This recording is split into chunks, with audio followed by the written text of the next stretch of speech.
Are we born with personality, or does it depend on our surroundings? There are a lot of things that a person can get from their environment unnoticingly. The environment that I grew up in is the Bay Area of Northern California. The Bay Area is notorious for using one word, and that word would be, if you don't already know, hella. Hella. No matter where I went as a child, everyone said it. Everyone but me. That is, until one day in 2011. In 2011, I moved out from my parents' home to go to college to here in Los Angeles, and I decided that I wanted some way to hold homage to the Bay Area, and so I said it. I said hella. Hella. I only use it sarcastically though. For instance, if someone says, "Hey Will, how much do you think this costs?" I will say, hella. But for some reason, nobody thinks it's funny but me. But that small word hella is an environmental artifact to basically everyone in the Bay Area that they hold unconsciously in their brain until they leave the Bay Area and everyone makes fun of them for using it. How dare you be different in public? This is Mac. He's an animal. Researchers believe that animals are born with distinct personalities. Some people would say that Mac's personality is cute.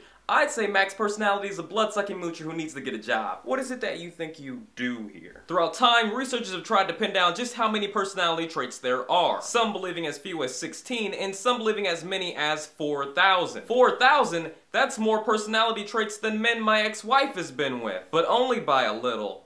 Oops. Current researchers have pinned that number down to only 5 traits, being extroversion, agreeableness, conscientiousness, neuroticism, and openness. I think we all know at least one of these types of people, and if you don't, for example, let's use a classic cartoon like Winnie the Pooh. For example, extroversion, people who are easily excited, talkative, social, people like Tigger. Agreeableness, people who are kind, trustworthy, affectionate, people like my dear friend, Piglet. Everybody needs a Piglet in their life. But Piglet, if you could just sometimes just Conscientiousness, people who are focused, goal-oriented, people that have control over their impulses. Anybody who is the opposite of Winnie the Pooh. I love you and all, Winnie, but you need to get your act together. You don't have a career, all you do is eat all day. Some people like honey, and some people like honey too much. Neuroticism, people who are generally sad, have anxiety issues, are emotionally unstable. People like your friend, Eeyore. For some reason, I always related with Eeyore as a child. He is one footstep and one beret away from being a French existentialist. I wonder where my tail is.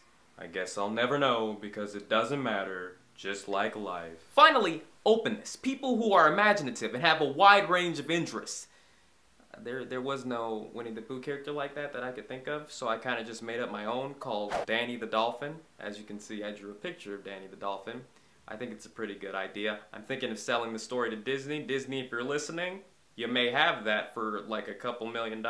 I got some backstory thought up. Guess what? Danny the Dolphin's an orphan. Don't you want to appeal to those inner city kids, Disney? Let's throw a sideways hat on him, then all the inner city kids will look up to him. You can buy this from me for a couple $1 million, Disney. I'm just saying, Nickelodeon might want it. But there are a lot of things that contribute to personality, like personality disorders. My ex-wife knows all about those. She's got a bunch of them, starting with is a big jerkitis. She's got that. Researchers approximate that between 10 and 15% of US adults experience symptoms of at least one personality disorder. 10 to 15%? If you knew this many people have those symptoms. You know why? I blame Franklin Pierce. If you were wondering, Frank Pierce is the randomest US president you can blame the current state of affairs of the country on. Next to John K. Wilkerson, which is a president that I just made up. That's just some random picture I found on Google Images. Things that usually cause personality disorders are genetics, high sensitivity, a person's relationship to their peers, verbal abuse, and childhood trauma. A lot of these things have to do with the environment a person grows up in. There are so many things that can make a person the person they are, and so many things that can make a person crazy. And on top of that, we have reality shows that glorify personality disorders. Contributors to a personality can range from a person's environment to things that they were born with. So according to all this evidence, if your parents suck and you live near a sucky area and you glorify sucky people, I'm sorry to have to be the one to break this to you, but you're probably gonna have a hard time. That is, unless you take the advice of pretty much every after-school special ever and